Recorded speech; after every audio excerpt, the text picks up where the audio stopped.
उसको शुरू करने से पहले ना मैं आप सभी लोगों को एक बात बता दूं कि आज की जो क्लास है ना वो आप देखेंगे एचडी में। ठीक है ना, यानी हाई डेफिनेशन आप है ना क्वालिटी रेजोल्यूशन को एचडी में करके देखना, क्योंकि जब आप एचडी में देखोगे ना तभी आपको चीज़ें प्रॉपर तरीके से दिखाई देंगी।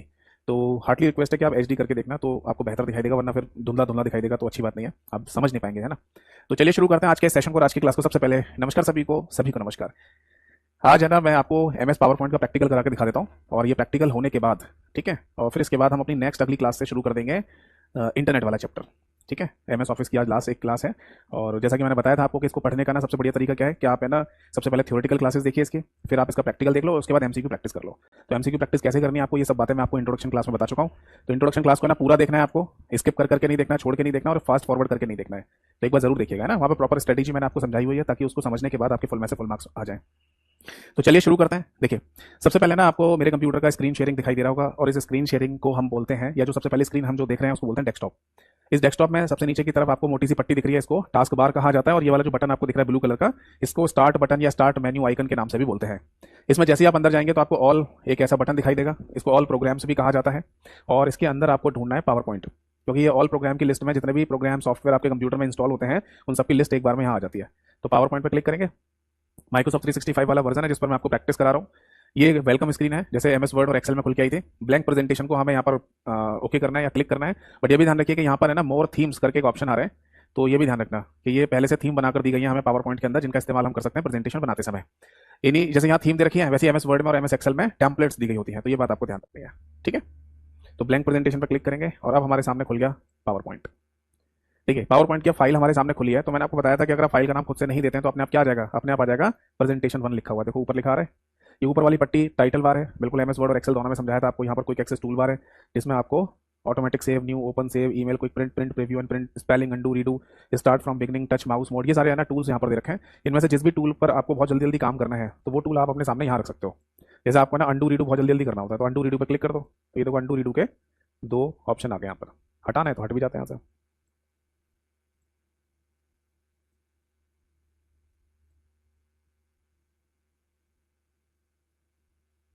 ठीक है, और यहाँ पर जैसे मैंने बताया ना माइक्रोसॉफ्ट 365 वाले वर्जन में इसमें एक ऑप्शन है कि आप अपनी इन फाइलों को माइक्रोसॉफ्ट कंपनी के क्लाउड स्टोरेज पे भी रख सकते हो।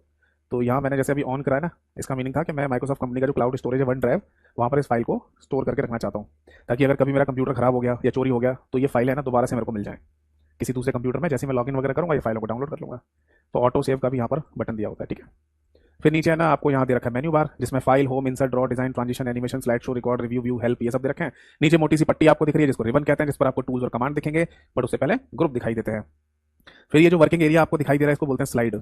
ठीक, और इसी स्लाइड का एक छोटा रूप आपको लेफ्ट हैंड साइड पर भी दिखता रहता है कि आप कितनी स्लाइड बना रहे हैं या कितनी स्लाइड बना चुके हैं। ठीक है, नीचे एक पतली सी पट्टी और आ रही है जिसको हम स्टेटस बार कहते हैं, जिसमें आपको स्लाइड कितनी बनाई है आपने वो सब दिखाई देगा, और उसके बाद लेफ्ट हैंड साइड पर आपको जूम का ऑप्शन, व्यू का ऑप्शन, ये सब डिस्प्ले सेटिंग वगैरह दिख जाते हैं। ठीक है, चलो शुरू करते हैं। अब देखो फाइल के अंदर जैसे हम जाएंगे ना तो यहाँ वही सारे टूल्स हैं जो एमएस वर्ड में थे, जैसे new, open, share, info, save as, copy, print, export, close, तो ये सारे टूल है ना यहाँ पर भी रखे हैं जैसे एमएस वर्ड में थे। ठीक है, इसमें तो कुछ चर्चा करना ही नहीं हमको। फिर आता है होम। होम के अंदर clipboard, slides, font, paragraph, drawing, voice, add ins, है ना, एआई, पिकेट, या भी नए टूल ऐड हुए हैं। तो ये चीज़ है ना आपको देखने को मिलेंगी होम वाले मेन्यू या टैब के अंदर। Is it clear? तो देखो क्लिपबोर्ड वाला जो ग्रुप है ना इसमें भी कोई इशू नहीं है। क्लिपबोर्ड वाले ग्रुप में ना आपको जो टूल्स एंड कमांड्स यहाँ पर दिखाई दे रहे हैं वो सेम वैसे ही हैं जैसे एमएस वर्ड में थे। ठीक है, तो यहाँ पर पेस्ट स्पेशल टूल भी है। ठीक है, तो इसकी शॉर्टकट की याद रखना, control plus alt plus V होती है, जबकि एमएस वर्ड में अलग है। ठीक है, देखो एमएस वर्ड की भी एक्सेल की फाइल ओपन करके दिखाता हूँ आपको। एक्सेल की फाइल में पेस्ट स्पेशल की शॉर्टकट की आती है control plus alt plus V, जैसे कि एमएस पावर पॉइंट में आई थी, है ना। और अब एक फाइल ओपन करते हैं एमएस वर्ड की। एमएस वर्ड की फाइल ओपन करते हैं तो इसमें पेस्ट स्पेशल की शॉर्टकट की अभी हाईलाइट होके नहीं आ रही है शायद। अभी नहीं दे रहे, पहले आती थी। एक्चुअली क्या है ना, देखो ये एमएस यानी कि माइक्रोसॉफ्ट कंपनी है ना, ये क्या करती रहती है कि कुछ ना कुछ चेंज या बदलाव जरूर करती रहती है, अपडेट वगैरह निकालते रहते हैं लोग। तो पहले ना जैसे हम पेज स्पेशल पे क्लिक करते थे तो यहाँ पर हाईलाइट हो जाती थी शॉर्टकट की एमएस वर्ड में, अब यहाँ पर हटा दिया उन्होंने, आ नहीं रहा। तो कोई नहीं, जो मैंने शॉर्टकट की आपको लिखवाई थी वो याद रखना। ठीक है, और एक्सेल में आ रही है, देखो एक्सेल में पेज स्पेशल की शॉर्टकट की और control plus alt plus V, और ऐसी पावर पॉइंट में भी है ना आपको शॉर्टकट की दिख रही है पेज स्पेशल की control plus alt plus V. ठीक है, चलो इसके बाद है ना cut, copy, paste, format, printer, ये सारे टूल्स है ना यहाँ पर आपको देखने को मिल रहे हैं, वही सेम है। इसके बाद स्लाइड्स नाम का ग्रुप है, इसमें न्यू स्लाइड ऐड करने के टोटल 9 लेआउट्स दिए गए हैं जो मैंने आपको पहले भी क्लास में दिखाए थे, है ना। इनमें से कोई भी स्लाइड लेआउट जिस पर आप काम करना चाहें वो आप कर सकते हो। आपको है ना डुप्लीकेट सेलेक्टेड स्लाइड बनानी है, यानी कोई स्लाइड आपने बनाई उसकी हूबहू डुप्लीकेट कॉपी अगर आपको बनानी हो तो यहाँ से बना सकते हो। ठीक है, देखो फॉन्ट में यहाँ पर ढेर सारे फॉन्ट्स दे रखे हैं, इनमें से जिस फॉन्ट में आपको टाइप करना हो कर सकते हो। नहीं तो ध्यान रखना बाई डिफॉल्ट कौन सा आता है, एप्टॉस के नाम से। ठीक है, और अगर फॉन्ट साइज़ की बात करें तो यहाँ फॉन्ट साइज़ है ना एक फिक्स साइज़ हम नहीं बोल पाएंगे जैसे एमएस वर्ड और एक्सेल में था। क्योंकि बात ये ना कि आपको मैंने बताया कि अगर आप पावर पॉइंट की स्लाइड पर काम करना चाहते हैं तो आपको प्लेस होल्डर या तो पहले से बना हुआ मिल जाए या फिर आप बनाओ। तो ये जो आपके सामने ये डब्बा सा बना हुआ है, डॉटेड डब्बा ऐसे नीचे बना हुआ है, इनको बोलते हैं प्लेस होल्डर्स। इन्हीं में आप लिखेंगे जो भी आपको टाइपिंग करनी है, यहाँ टाइप करेंगे। तो एक्चुअली क्या है कि अब अगर आपसे पूछा जाए कि पावर पॉइंट में फॉन्ट का साइज़ बाई डिफॉल्ट क्या होता है तो कैसे बताओगे।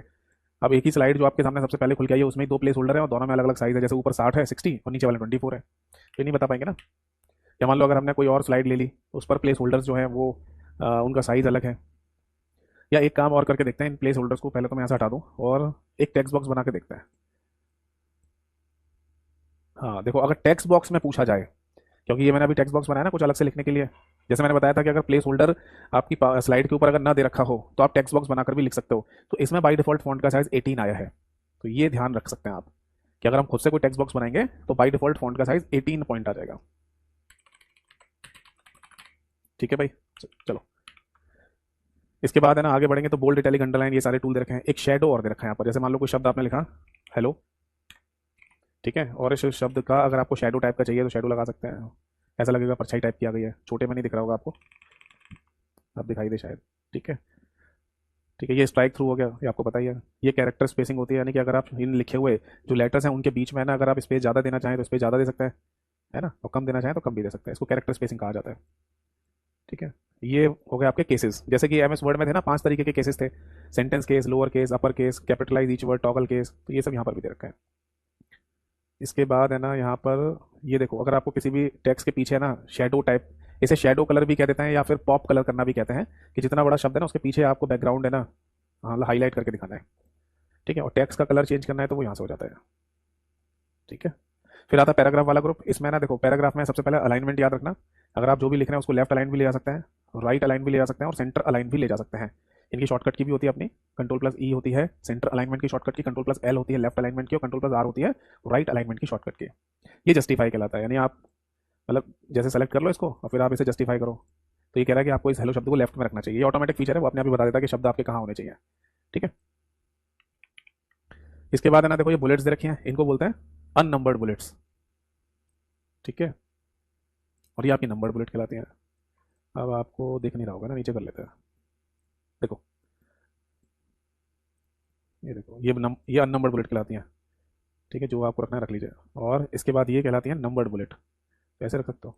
ठीक है, इसके बाद है ना ये आपको दे रखा है line spacing, same MS word जैसी है, 1.0 मिनिमम है और 3.0 मैक्सिमम है। फिर इसके बाद आता है ड्राइंग नाम का ग्रुप, इसमें बेसिकली है ना शेप वगैरह बना सकते हो आप, जैसे कोई शेप आकृति वगैरह आपको बनानी है तो जैसे कोई शेप या आकृति बनेगी तो उसका अपना एक और मेन्यू या टैब ऊपर खुल जाता है जिसे शेप फॉर्मेट कहते हैं, और इस शेप फॉर्मेट के अंदर इसी शेप को और बेहतर बनाने के टूल दे रखे हैं बस। जैसे शेप फिल करना है आपको, अलग कलर का करना है तो यहाँ से कर लो, शेप की आउटलाइन करनी है आपको तो ऐसे आउटलाइन कर लो, शेप का कोई ना स्टाइल टाइप का ये देना है तो ऐसे कर सकते। अच्छा, ये तो वर्ड आर्ट है, मतलब अगर आप यहाँ कोई शब्द लिखना चाहें इसके अंदर फिर उसके ऊपर कुछ अलग से डिजाइन देना चाहो तो दे सकते हो। ठीक है, मतलब यही सब चीज़ें ना शेप को थोड़ा और अट्रैक्टिव बनाने के टूल दे रखे हैं, इनसे क्वेश्चन नहीं पूछते पेपर में। ठीक है, अब एक चीज़ मैंने आपको बताई थी कि जैसे ये शेप जो है ना इसकी डुप्लीकेट शेप अगर आपको बनानी है तो ध्यान रखना कंट्रोल डी दबा दो तो एक और बन के आ गई, फिर एक और कंट्रोल डी दबा देंगे तो एक और बन के आ जाएगी, ऐसे डुप्लीकेट शेप बन जाती है। बट एक चीज़ अच्छी ये भी है यहाँ पर, जैसे मान लो ये शेप है, इसकी डुप्लीकेट शेप बनानी है कंट्रोल प्लस डी से, डी फॉर दिल्ली, और इसको आप सेट कर दो, जैसे यहाँ सेट कर दिया आपने, अब कंट्रोल डी दबाओगे ना तो ऑटोमेटिकली सारी एक ही लाइन में अलाइंड होती हुई दिखाई देंगी। मतलब पावर पॉइंट को पता चल जाता है कि जो आपने डुप्लीकेट शेप बनाई है उसको आप किस डायरेक्शन में रखना चाह रहे हो, तो वो अपने आप ही रख देता है फिर डुप्लीकेट शेप को, देखो ऐसे आ जाएंगे। तो एक अच्छा फीचर है इसमें, आपको हर बार है ना शेप्स को जहाँ रखना है मतलब खुद से अरेंज नहीं करना पड़ेगा, तो control plus D D for Delhi से है ना आप एक शेप की डुप्लीकेट शेप भी बना सकते हो। ठीक है, इसके बाद आगे बढ़ेंगे तो हमें मिलेगा यहाँ पर एडिटिंग नाम का, इसमें फाइंड एंड रिप्लेस नाम का टूल दे रखे होता है। ये डिक्टेट दे रखा है, आपको है ना माइक से कुछ बोलना है तो आप बोल के भी टाइप कर सकते हो, सेम एमएस वर्ड जैसा ही है। एडिंग्स दे दिया है यहाँ पर, यानी कि प्री डिफाइंड एप्लीकेशन की लिस्ट दे रखी है, इनमें से कोई एप्लीकेशन अगर आपको यहाँ पर यूज़ करनी है तो कर सकते हो, जैसे चैट जीपीटी का इस्तेमाल कर सकते हो, इमोजी कीबोर्ड का इस्तेमाल कर सकते हो आप। ठीक है, तो ये जो लिस्ट है ना इन्हीं में से एप्लीकेशन आप यूज़ कर पाएंगे यहाँ पर पावर पॉइंट के साथ। जैसे मैंने यहाँ पर चैट जीपीटी को मतलब ऐड कर लिया होगा तो वो यहाँ पर दिखने लग गया। तो चैट जीपीटी मतलब आपको पता ही है आजकल आर्टिफिशियल इंटेलिजेंस में चैट जीपीटी का नाम आपने सुना ही होगा कि अगर आप इसे कुछ भी पूछो तो वो अपने आप बना के दे देगा। इवन अब आपको है ना प्रेजेंटेशन भी बनानी है अपनी, ये स्लाइड्स वगैरह बनानी है ना वो भी बना के दे देगा। बस आप सबसे पहले टॉपिक सेलेक्ट करो, फिर है ना टेक्स्ट डालो जो लिखना है और फिर उसके बाद अच्छा ये अलग अलग ऑप्शन दे रखे हैं, यानी आप पहले तो टॉपिक सेलेक्ट कर लो। जैसे सपोज दैट है मेरे को ग्लोबल वार्मिंग पर है ना मेरे को बनानी है ना, नंबर ऑफ स्लाइड 7 है, इंग्लिश में आनी चाहिए और ये सब आ जाए। और जैसे मैं कंटिन्यू पे क्लिक करूंगा तो कह रहा wait for a few seconds. ठीक है, ये कुछ ऑप्शन आ गए, देखो बन गई। रिव्यू करना है तो प्रीव्यू कर लो। ठीक है, ये अपने आप स्लाइड्स आ गए, देखो यहाँ जैसे ये फोटो है, आई थिंक है ना, इस फोटो को भी चेंज करने का ऑप्शन होगा ही यहाँ पर, ये आप अपना अपना खुद का फोटो लगा लो ग्लोबल वार्मिंग के ऊपर, देखो।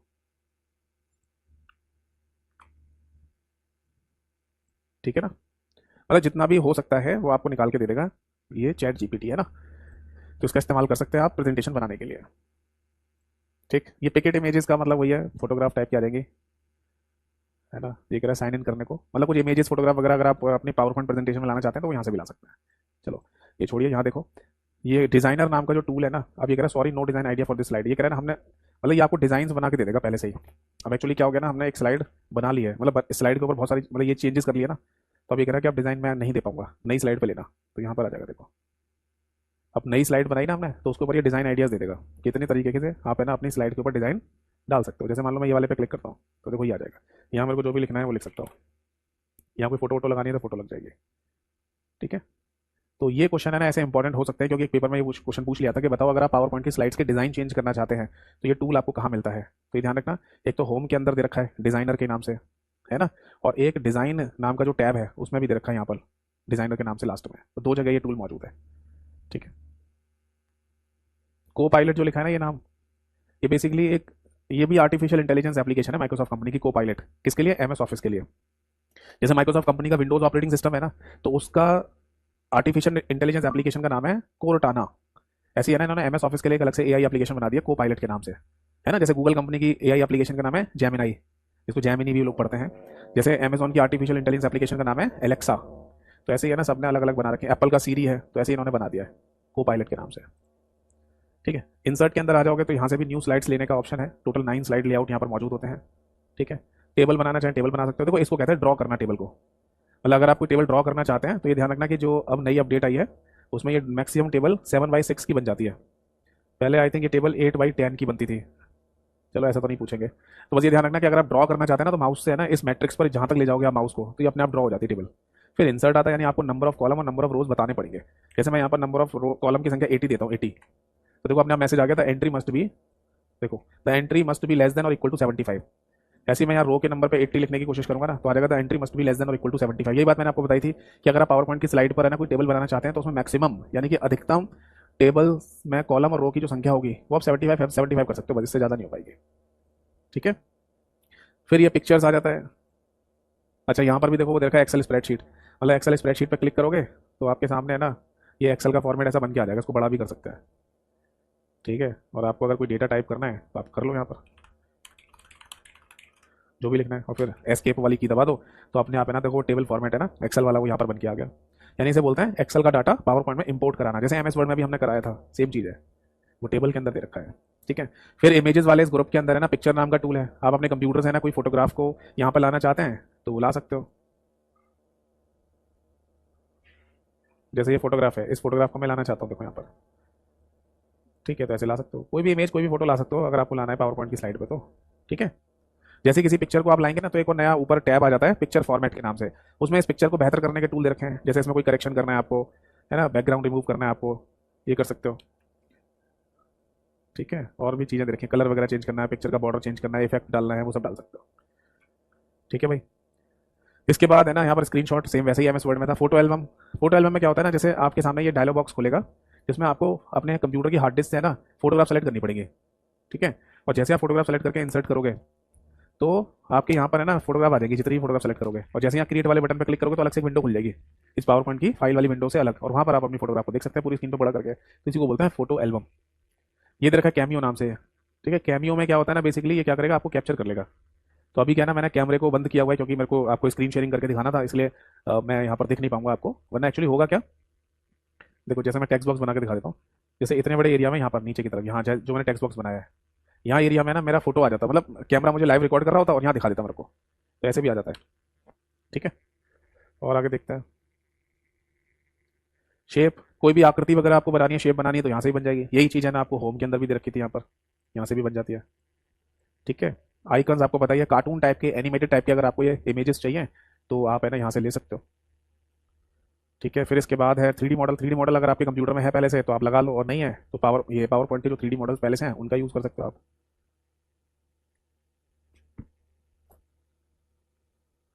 ये किसी भी डायरेक्शन में घुमा लो इसको, इसे कर दो साइड में, ये दिल धड़कता रहेगा। ठीक है, तो ऐसे 3D मॉडल्स आप लगा सकते हैं। ठीक है, स्मार्ट आर्ट आपको बताइए प्री डिफाइंड ग्राफिक्स को कहा जाता है। ठीक है, यानी पूर्व निर्धारित ग्राफिक्स जिनकी कैटेगरी होती है प्रोसेस के नाम से, cycle, hierarchy, relationship, matrix, pyramid, picture, office.com, है ना, जैसे पिरामिड है तो ये वाला चाहिए आपको, तो इसको ओके कर दो, ऐसा बन के आ जाएगा। इसमें अगर आप कुछ लिखना चाहते हैं तो लिख भी सकते हो, जैसे यहाँ लिखना है आपको 1, यहाँ लिखना है 2, यहाँ लिखना है 3। ठीक है, तो ये स्मार्ट आर्ट कहलाता है, प्री डिफाइंड ग्राफिक्स बोलते हैं इसको। ठीक है जी, इसके बाद है ना आपको चार्ट के ऑप्शन मिल जाएंगे, ढेरों चार्ट बना सकते हो आप, कॉलम चार्ट, लाइन चार्ट, ठीक है, pie chart, bar chart, area chart, X Y scatter chart, map chart, stock chart, surface chart, radar chart, treemap chart, sunburst chart, histogram chart, box and whisker chart, waterfall chart, funnel chart, combo chart. Combo chart में column और line का mixture होता है, तो ये बना सकते हैं। ठीक है, इसके आगे ये देख लो, लिंक दे रखा है आपको, है ना, वो लिंक के आगे कमेंट देखो। इस लिंक को छोड़ दो क्योंकि आपको जो लिंक है ना, अच्छा देख लो इसको भी, अगर आप कोई लिंक बनाना चाहते हैं तो लिंक भी बना सकते हो। ये बेसिकली ना एक जूम का ऑप्शन और दे दिया है। ठीक है, तो अगर जो चीज़ है ना आप अलग से जूम करके देखना चाहते हैं तो वो जूम कर सकते हो, तो इससे ऐसे बन के आ जाएगा। देखो जितना वाला स्लाइड के ऊपर एरिया ना, जिस पर आपने जो भी चीज़ बनाई है, जैसे हमारी स्लाइड ये थी।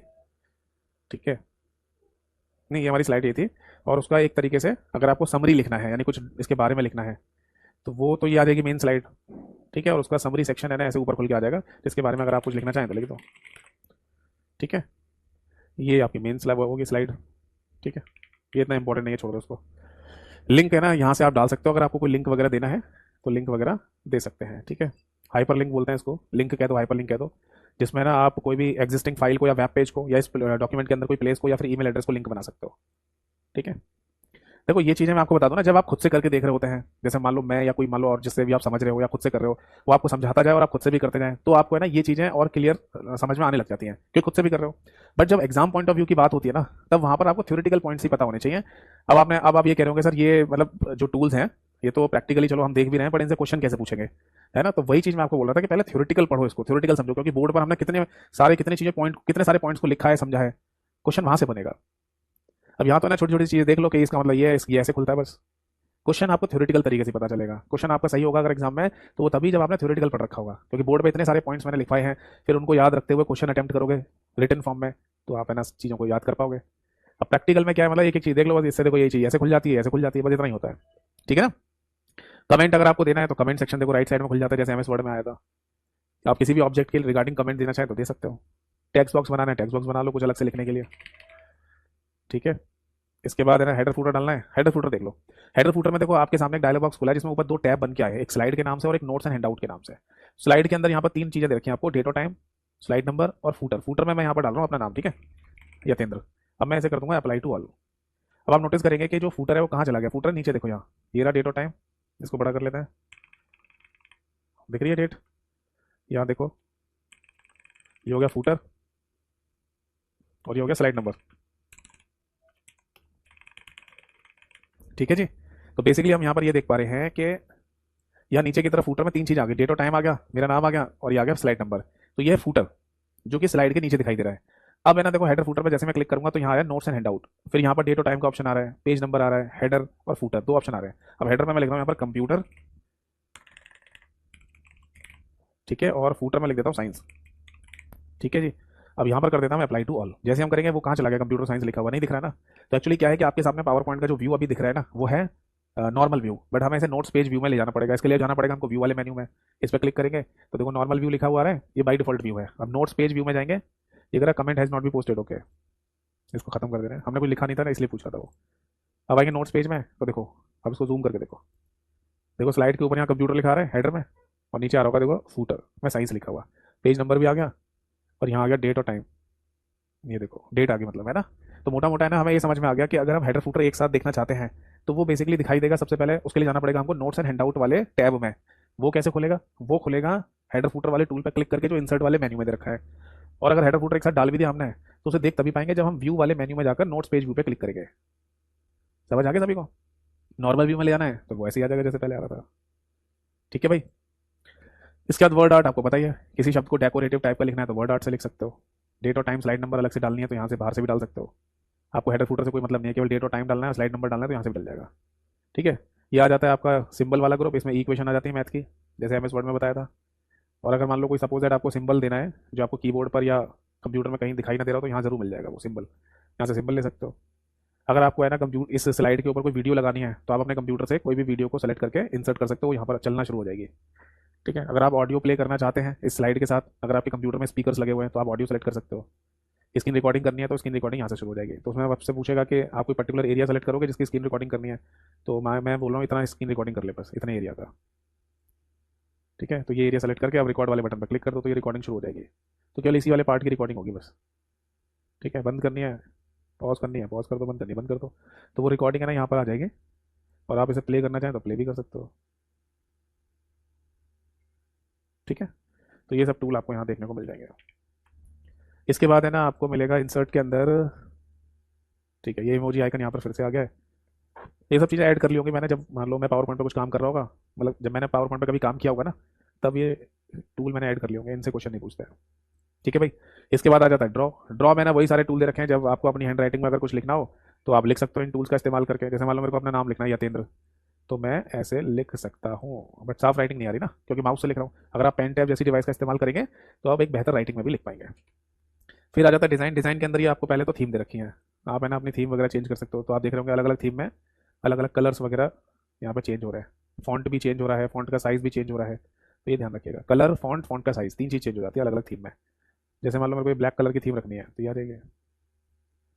इसके बाद एनी थीम्स के वेरिएंट्स चेंज करने हैं, जैसे कलर में ये कलर चेंज करने हैं, फॉन्ट चेंज करने हैं, आपको इफेक्ट चेंज करने हैं, बैकग्राउंड स्टाइल चेंज करनी है, तो वो सब कर सकते हो। स्लाइड का साइज ध्यान रखना, ये जो अभी आपको स्लाइड का साइज दिखाई दे रहा है इसको वाइड स्क्रीन कहते हैं, जो कि बाई डिफॉल्ट है, और ये 16:9 होता है। बट अगर आप स्टैंडर्ड साइज रखना चाहें जो 4:3 होता है तो उसमें स्लाइड ऐसी आ जाएगी फिर, तो ऐसे भी काम कर सकते हो। फॉर्मेट बैकग्राउंड में ना बैकग्राउंड का कलर वगैरह चेंज करना है आपको, सॉलिड फिल करना है, ग्रेडियंट फिल करना है, पिक्चर डालनी है कोई, तो वो सब कर सकते हो। कोई पैटर्न डालना है आपको, पैटर्न डाल सकते हो। कहने का मतलब सिंपल सा वही है कि आप है ना अपनी प्रेजेंटेशन फाइल को कितना बेहतर बना सकते हो, वो सब बनाने के टूल आपको दे दिए यहाँ पर। ठीक है। इसके बाद आता है ट्रांजिशन, जो कि इंपॉर्टेंट पार्ट है, एक मोशन इफेक्ट है या स्पेशल इफेक्ट भी कह सकता है। जैसे कि इस स्लाइड के ऊपर है ना मैं लगा देता हूँ यहाँ पर एक ट्रांजिशन, जो कि मान लो हनी कॉम के नाम से है। ठीक है। और इस वाली स्लाइड पर लगा देते हैं हम एक ट्रांजिशन जो कि ग्लिटर या वॉर्टेक्स के नाम से लगा देते हैं। ठीक है। अब इसमें ये जो है ना, देखो आपने नोटिस किया, जैसे हमने ये मान लो वर्टेक्स पे क्लिक किया था तो ये जो देखो टुकड़े टुकड़े से बिखर के चले गए फिर वापस आ गए, इसमें टाइम लग रहा है ना, जैसे 1 सेकंड या 2 सेकंड का समय लगा होगा। तो वो सब टाइम है ना यहाँ से भी एडजस्ट कर सकते हो आप, कम कर सकते हो, ज़्यादा कर सकते हो। ज़्यादा टाइम कर दोगे तो धीमे धीमे ही गायब होंगे, धीमे धीमे आएंगे। कम कर दोगे तो और जल्दी से आया गायब हो जाएगा। तो वो सब चीज़ें यहाँ पर टाइम सेट करने के लिए। और ये माउस क्लिक यहाँ जो लिखा है ना, ये है वो माउस क्लिक जिसको ट्रिगर फायर भी बोलते हैं।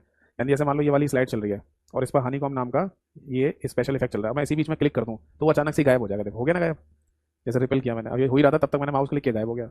ये ब्लाइंड्स पे क्लिक किया मैंने गायब हो गया, डिजॉल्व पे क्लिक किया गायब हो गया। मतलब कहने का मतलब ये है कि आप है ना कोई भी ट्रांजिशन चल रही हो और उसी बीच में आप माउस से क्लिक कर दो तो वो तुरंत गायब हो जाती है, तो गायब हो गई। तो इसी को बोलते हैं ट्रिगर फायर करना या माउस क्लिक ऑन करना। समझ आ गया सभी को? देखो शुरू ही हुआ है, गायब हो गया माउस से क्लिक करने पर। ठीक है। अब आगे एनिमेशन दे रखा है। एनिमेशन में ना आप किसी भी ऑब्जेक्ट के ऊपर एनिमेशन डाल सकते हो। जैसे ये व्हील डाल दिया तो ऐसे आएगा। इस वाले हेलो वाले पर हम डाल देते हैं, कोई एनिमेशन डाल देते हैं स्विवल के नाम से, तो ऐसा आएगा। ठीक है। जैसे हार्ट है इस पर एनिमेशन डाल दो, देखो ये ऐसे आ गया। ये फोटोग्राफ के ऊपर डाल दो कोई एनिमेशन, इस पर डाल दो श्रिंक एंड टर्न, ऐसे हो जाएगा। समझ गए? तो इस तरीके से ना आप क्या कर सकते हैं, एनिमेशन भी डाल सकते हैं।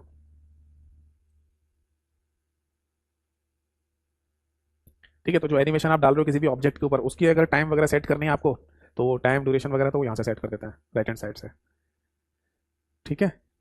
चलो, तो अब मैं एक बार है ना आपको प्ले करके दिखा देता हूँ। Power point slide show function की F5 दबानी है आपको।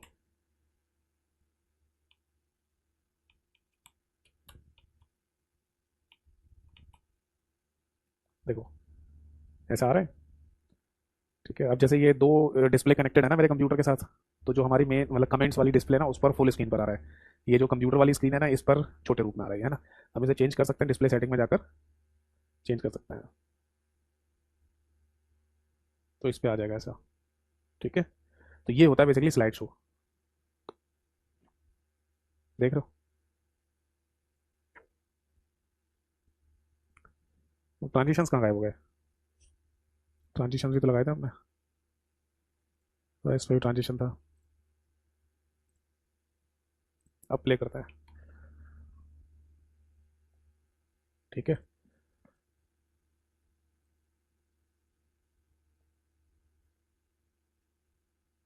ठीक है, जब है ना मतलब स्लाइड शो चल रहा होता है वो यहाँ पर कुछ टूल भी दे रखे हैं, इन टूल का इस्तेमाल कर सकते हो आप। जैसे लेजर पॉइंटर आपको यूज़ करना है तो ऐसे दिखा सकते हो, पेन का यूज़ करना है तो लिखने के लिए आप लिख सकते हो।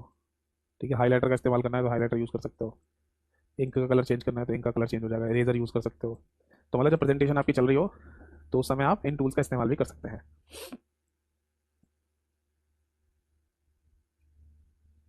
क्लियर है जी, समझ आ गया। चलो, अब उसके बाद आता है स्लाइड शो। स्लाइड शो में मैंने आपको बताई दिया, फ्रॉम बिगनिंग करना है तो आप F5 दबा दो, फंक्शन की F5। और जैसे मान लो सेकंड वाली स्लाइड पर हो आप, यहाँ से स्लाइड शो करना है तो इसे करंट स्लाइड शो कहा जाता है, तो वो इससे हो जाएगा।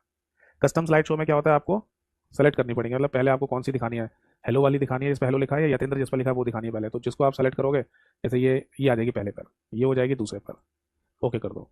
तो यहाँ तो है ना, अब देखो यतेंद्र वाली पहले दिख रही है, हेलो वाली बाद में आएगी, समझे। तो इस तरीके से ना आप एडजस्टमेंट कर सकते हो कस्टम स्लाइड शो में, अपने हिसाब से स्लाइड्स को आगे पीछे लगा सकते हो। ठीक है, इसके बाद आता है रिकॉर्ड। रिकॉर्डिंग में ना रिकॉर्डिंग के टूल दे रखे हैं आपको, बिगिनिंग से रिकॉर्डिंग करनी है या जिस स्लाइड पर वहाँ से रिकॉर्डिंग शुरू करनी है, स्क्रीन रिकॉर्डिंग करनी है, ऑडियो रिकॉर्डिंग करनी है, जो भी रिकॉर्डिंग करनी हो आप रिकॉर्डिंग कर सकते हो। अब क्यों करनी है हमको रिकॉर्डिंग, रिकॉर्डिंग हमें इसलिए करनी है ताकि अगर सपोज दैट कि कोई व्यक्ति है और वो ये कह रहा है कि ना आपने जो प्रेजेंटेशन दी है वो मुझे दिखा दो किसी भी तरीके से, ताकि मैं भी उसे देखकर अपनी प्रेजेंटेशन अच्छे से दे पाऊँ, तो आप ये रिकॉर्डिंग कर लो और उस व्यक्ति को दे देना इस रिकॉर्डिंग वाली फाइल को। एक्चुअली वीडियो फाइल बन जाएगी है, और जैसे ही आप उसे देंगे वो देख लेगा कि आपने प्रेजेंटेशन कैसे दी थी, क्या बनाया था आपने। ठीक है, या सपोज दैट कि आप किसी को है ना वीडियो की फॉर्म में ही प्रेजेंटेशन दिखाना चाहते हो, तो वीडियो चलाकर भी प्रेजेंटेशन दिखा सकते हो। अपने फ्यूचर रेफरेंस के लिए वीडियो बनाकर रखना चाहें तो वीडियो बनाकर रख सकते हो। ठीक है, माइक वगैरह लगाकर अगर ये काम कर रहे हो तो ऑडियो भी रिकॉर्ड होती चली जाएगी। तो हर तरीके से रिकॉर्डिंग के टूल है ना आपको यहाँ पर दिए हुए हैं। क्लियर है। फिर आता है रिव्यू। रिव्यू देखते हैं, रिव्यू में स्पेलिंग चेक वगैरह दे रखा है, थिसॉरस डिक्शनरी दी हुई है। ठीक है, यानी कि अगर आप कोई शब्द लिखते हैं और उसके बारे में अगर आपको जानना है तो थिसॉरस डिक्शनरी का इस्तेमाल डायरेक्टली आप कर सकते हैं, जो राइट साइड में खुल के आ जाती है। ठीक है, स्पेलिंग ग्रामर चेक में आप चेक कर सकते हो, तो ये कह रहा है देखो आपने कुछ लिखा है। ठीक है, ये देखो यहाँ लिखा हुआ, ये कोई वर्ड थोड़ी है, ये जो लिखा है मैंने, ये अगर इसमें स्पेलिंग की मिस्टेक है तो ये सब है ना आपको यहाँ पर दिखा देगा। ठीक, इसका चेक एक्सेसिबिलिटी में आप देख सकते हो कि कोई एरर वगैरह तो नहीं है, कोई मिस्टेक्स तो नहीं है, वो आपको दिखा देगा यहाँ पर, पूरी रिपोर्ट बना के दिखा देगा। ठीक है भाई, इसके बाद ट्रांसलेशन है, इंग्लिश से हिंदी, हिंदी से इंग्लिश ट्रांसलेशन करना है आपको, यहाँ से कर सकते हो। लैंग्वेज ऐड करनी है आपको तो लैंग्वेज ऐड कर लो, है ना। क्योंकि अगर जैसे सपोज दैट आप कोई दूसरी भाषा का शब्द यहाँ पर लिखेंगे या फिर अगर कॉपी पेस्ट करेंगे ना तो ये स्पेलिंग मिस्टेक बताता रहेगा, क्योंकि इसको और किसी भाषा का ज्ञान नहीं है इंग्लिश के अलावा, तो पहले वो भाषा यहाँ पर ऐड करनी पड़ेगी आपको। ठीक है, फिर कमेंट दे सकते हो, फिर से कमेंट का है ना टूल यहाँ पर दे दिया गया है, जो कि इंसर्ट के अंदर भी था, इंसर्ट में भी यहाँ पर कमेंट दे रखा है, ऐसी कमेंट आपको रिव्यू के अंदर भी दे रखा है, दोनों का मीनिंग सेम ही होता है। फिर देखिए व्यू को देखते हैं। व्यू में ना आपको प्रेजेंटेशन व्यू दिखाई दे रहे हैं टोटल 5 तरीके के। बाय डिफॉल्ट केस में जो व्यू आपको दिखता है वो है नॉर्मल व्यू, जो अभी दिखाई दे रहा है। फिर इसके बाद नोट्स पेज व्यू मैंने आपको बताया था, वो ऐसा दिखाई देगा अगर आप अपनी स्लाइड को एक नोट मतलब पेज के रूप में देखना चाहें। ठीक है, तो स्लाइड के नीचे यहाँ पर आपको नोट्स लिखने का भी ऑप्शन मिलता है ना, जैसे जो भी लिखना चाहो वो लिख सकते हो आप यहाँ पर।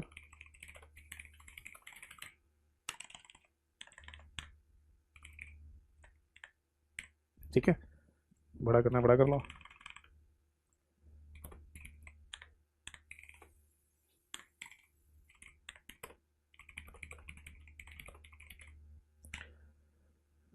ठीक है, तो जो लिखना चाहें आप लिखिए, स्लाइड के बारे में वो लिख सकते हो। ठीक है, इसके बाद आता है ये है आउटलाइन व्यू। आउटलाइन व्यू में ना जो स्लाइड आप बना रहे हैं वो ऐसे साइड में छोटी छोटी भी दिखने लगती हैं, तो इसी को कहते हैं बुलेटेड फॉर्म में दिखाई देना, जैसे एमएस वर्ड में बताया था मैंने आपको। फिर आता है स्लाइड शॉर्टर। स्लाइड शॉर्टर में देखो स्लाइड ऐसे आ जाती हैं, आप जितना जिधर इधर उधर करना चाहें तो कर सकते हो। जैसे कि एग्जाम में पूछा था कि बताओ अगर आप अपनी स्लाइड्स को इजीली मैनेज करना चाहते हो तो किसके थ्रू करेंगे, तो स्लाइड शॉर्टर व्यू के थ्रू कर लेना है, आगे पीछे करना है कर सकते हो। फिर आता है जैसे स्लाइड को पूरी स्क्रीन पर आपको देखना है तो इसे रीडिंग मोड कहते हैं, रीड मोड कह दो, रीडिंग मोड कह दो। आप बोलेंगे सर ये भी तो ऐसे दिख रहा है जैसे स्लाइड शो चल रहा था। देखो स्लाइड शो में क्या होता है ना, आपको कई सारे और टूल भी यूज़ करने को मिलते हैं, जैसे दिखाता हूँ। जैसे अगर आप स्लाइड शो करेंगे फंक्शन की F5 दबाकर, तो यहाँ पर और भी टूल्स है, जैसे पेन का यूज़ कर सकते हो, है ना। ये आपको सारी स्लाइड देखनी है तो ये बीच में ऐसे भी देख सकते हो। कोई चीज़ जूम करके देखनी है, जूम करके देख लोगे, है ना। या फिर अगर आपको इस स्क्रीन को गायब करना है, ब्लैक करना है, तो बी, कीबोर्ड पे जो बी लेटर है ना, बी बी फॉर ब्लैक, तो उसी लेटर का इस्तेमाल करना है बस। बी दबा दोगे तो ये आ जाएगा, बी दबा दोगे तो गायब हो जाएगा। तो ये सब टूल यूज़ कर सकते हो, कैमरा सेटिंग कर सकते हो, है ना। तो ये सब चीज़ें, ये सब टूल आपको यहाँ पर देखने को मिलते हैं। बट जब रीड मोड में आप है ना, या रीडिंग व्यू में आप क्लिक करते हो, वो सब टूल नहीं मिलेंगे, पर जैसी प्रेजेंटेशन है आपकी वो आपको वैसी दिखाई देगी चलते हुए। ठीक है भाई, चलिए अब आगे देखिए। इसके बाद आता है मास्टर व्यू। मास्टर व्यू में स्लाइड मास्टर नाम का व्यू दे रखा है आपको, या मास्टर स्लाइड मास्टर व्यू बोलेंगे इसको। जिस पर क्लिक करोगे तो आप नोटिस करेंगे कि इन्होंने क्या कर दिया, देखो ये है हमारी मेन स्लाइड। तो इसी के अंदर है ना कई सारी स्लाइड्स और बना के दे दी, अपने आप बना के दे दी इन्होंने। और बोल रहा है कि अब आप जो लिखना चाहें इसी फॉर्मेट में लिख लो।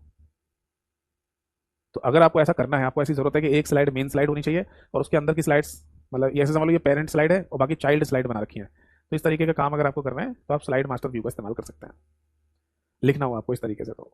ठीक है। फिर आता है hand out master. Hand out master में क्या है ना, बेसिकली आपको एक पेज पर दिखा दिया जाता है कि आपकी टोटल स्लाइड है ना कितनी आ सकती है एक पेज पर। आप बोलेंगे सर क्यों ऐसा, इसलिए सपोज दैट कि आप मान लो प्रिंट आउट निकालना चाहो। समझना इस बात को, अगर आप प्रिंट आउट निकालना चाहते हैं कागज पे हैं और आप चाहते हैं कि जितनी भी मेरी स्लाइड्स है ना वो ऐसे पेज पर शो हो जाएं इस फॉर्मेट में जो अभी आपको दिख रहा है, तो ये होता है basically hand out master. Print out के टाइम पर आप एक पेज पर कितनी स्लाइड लाना चाहते हो तो वो यहाँ से एक नंबर भी डाल सकते हो। एक पेज पर एक ही स्लाइड दिखानी है, दो स्लाइड दिखानी है, तीन दिखानी है, चार दिखानी है, छः दिखानी है, नौ दिखानी है, ऐसे दिख जाएगा। तो ये ध्यान रखना, एक पेपर में कुछ दिन पहले भी क्वेश्चन पूछा था कि अगर आप है ना हैंड आउट मास्टर का इस्तेमाल करते हैं, मतलब आपको है ना प्रिंट आउट निकालना है स्लाइड्स को पेपर पे सेट करके, है ना। तो एक पेज पर मैक्सिमम कितनी स्लाइड आ सकती है, तो उसमें ऑप्शन दे रखे थे। तो ये नंबर ध्यान रखना, एक दो तीन चार, फिर उसके बाद पाँच नहीं है छः है, फिर सात नहीं है आठ नहीं है नौ है, तो एक दो तीन चार छः और नौ, ये ध्यान रखना, इतनी आ सकती है बस, ऐसे सेट कर सकते हो। ठीक है भाई। इसके बाद है ना व्यू में आपको नोट्स मास्टर नाम का व्यू दे दिया जाएगा। नोट्स मास्टर में आप देख रहे हैं, जैसे मान लो यहाँ आपकी मेन स्लाइड हो या मास्टर स्लाइड है, उसके बाद फिर आपको हिरार्किकल वे में अगर आपको लिखना है कुछ स्टेप बाय स्टेप में तो ऐसे लिख लो। मतलब ये सब चीज़ें ना हमें सेट ना करनी पड़े, मतलब सेकंड लेवल पे मैं कुछ लिखना चाहता हूँ, फिर थर्ड लेवल पे कुछ लिखना चाहता हूँ, फोर्थ लेवल पे कुछ लिखना है मेरे को, फिफ्थ लेवल पे कुछ लिखना है, तो ये सब चीज़ सेट करूँगा तो टाइम खराब होगा, वो पहले से बना के दे रहा है वो आपको। ठीक है। इसके बाद रूलर, अगर आपको जरूरत है रूलर की तो टॉप में और लेफ्ट में दोनों साइड खुल के आ जाएगा, देख सकते हो, यूज़ कर सकते हो। ग्रिड लाइन अगर आपको चाहिए रोअर कॉलम वाली लाइन है तो ग्रिड लाइन आ जाएंगे। ठीक है। एक गाइडर चाहिए आपको, गाइड कह दो, जिससे ना एक आइडिया लग जाए कि हाँ ये मतलब, ऐसे मान लो कि स्लाइड आपकी चार पार्ट में डिवाइडेड है, तो एक आइडिया रहता है ना कि इतना इतने वाले पोर्शन में मेरे को कुछ लिखनी है, इतने में लिखनी है, तो ऐसे गाइड टाइप का बन के आ जाएगा ऐसा, ये लाइन सी बन के आ गई है। ठीक है, इसको गाइड बोल देते हैं। ठीक है। इसके बाद है ना यहाँ नोट्स नाम का टूल दे दिया है, जैसे नीचे है ना इस स्लाइड के नीचे थोड़ा छोटा मोटा नोट्स आप लिख भी सकते हैं वैसे। ठीक है। तो अगर आप छोटा मोटा नोट्स लिखना चाहें तो वो इस स्लाइड के नीचे भी आप लिख सकते हो, तो वो अगर दिखाना है तो दिख जाएगा, यहाँ से हटाना है तो हट भी जाएगा। ठीक है। ये व्यू डायरेक्शन अभी जोड़ दिया, पहले नहीं आता था, अब नया टूल ऐड कर दिया कि ये जो स्लाइड्स थी वो आपको कैसे देखनी है, लेफ्ट टू राइट देखनी है ऐसे, या राइट टू लेफ्ट देखनी है, तो इससे तो मेरे हिसाब से कोई क्वेश्चन बनेगा नहीं। ठीक है। जूम का ऑप्शन ध्यान रखना, जूम यहाँ पर कितना होता है, मिनिमम है ना 10% पर है और मैक्सिमम है ना 400% पर है। अब आप बोलेंगे सर यहाँ पर 400 तो लिख रहा है, देखो यहाँ 33% लिख रहा है, वो यहाँ पर इसमें लिखा हुआ आता है, जबकि आप नीचे यहाँ पर जूम का जो ऑप्शन है ना उसमें जाएंगे तो 10% तक ले आ सकते हैं, देखो आ रहा है 10%, मैक्सिमम 400% चला जाएगा। ठीक है। और बाई डिफॉल्ट रहता है 75% पे, 75% पे। ठीक है साहब। फिर आता है देखो colour, grey colour, black and white, जिसे कलर और ग्रे कलर या ग्रे स्केल ग्रुप कहते हैं।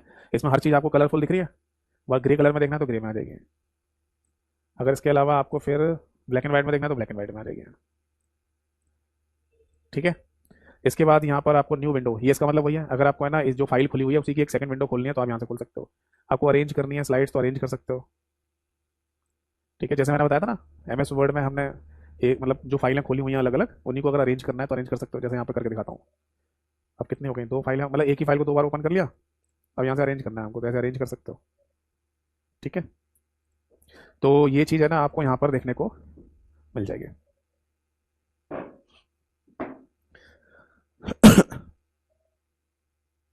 क्लियर है।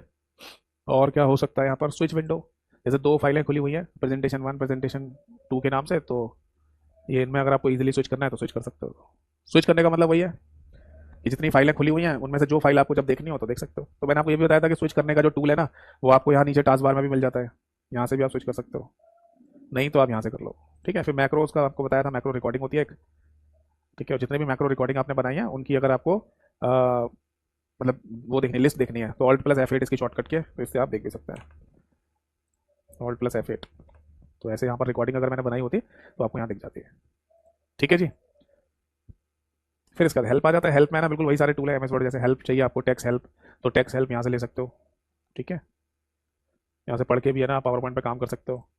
कॉन्टैक्ट सपोर्ट चाहिए आपको, रोबोटिक चैट, तो रोबोटिक चैट कर सकते हो माइक्रोसॉफ्ट कंपनी के साथ, यहाँ पर लिख के, ठीक है। और फीडबैक देना है आपको तो फीडबैक दे सकते हो, कोई सजेशन देना माइक्रोसॉफ्ट कंपनी को तो वो आप दे सकते हो।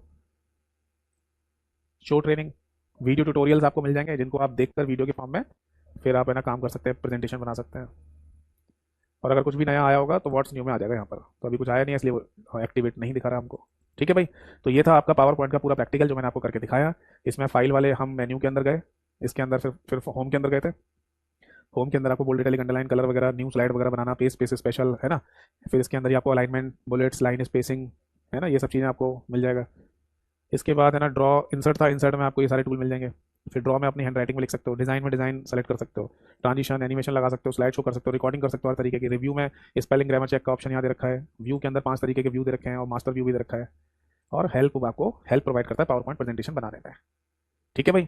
तो ये था है ना पावर पॉइंट का प्रैक्टिकल जो मैंने अभी आपको करके दिखाया। अब है ना आपके दिमाग में जो भी डाउट हो फटाफट आप मेरे से पूछ सकते हैं। क्लियर है? आपके दिमाग में ना अगर कोई भी डाउट हो सिंगल पावर पॉइंट को लेकर तो आप मेरे से पूछ लीजिए। नहीं तो फिर अब हम अपनी नेक्स्ट अगली क्लास में मिलेंगे और अगली क्लास में ना मैं आपको इंटरनेट पढ़ाना शुरू कर दूंगा। तो इंटरनेट और नेटवर्किंग वाले में ना थोड़ा सा मतलब वो बड़ा टॉपिक है, तो इंटरनेट और नेटवर्किंग में थोड़ा सा टाइम और लगेगा।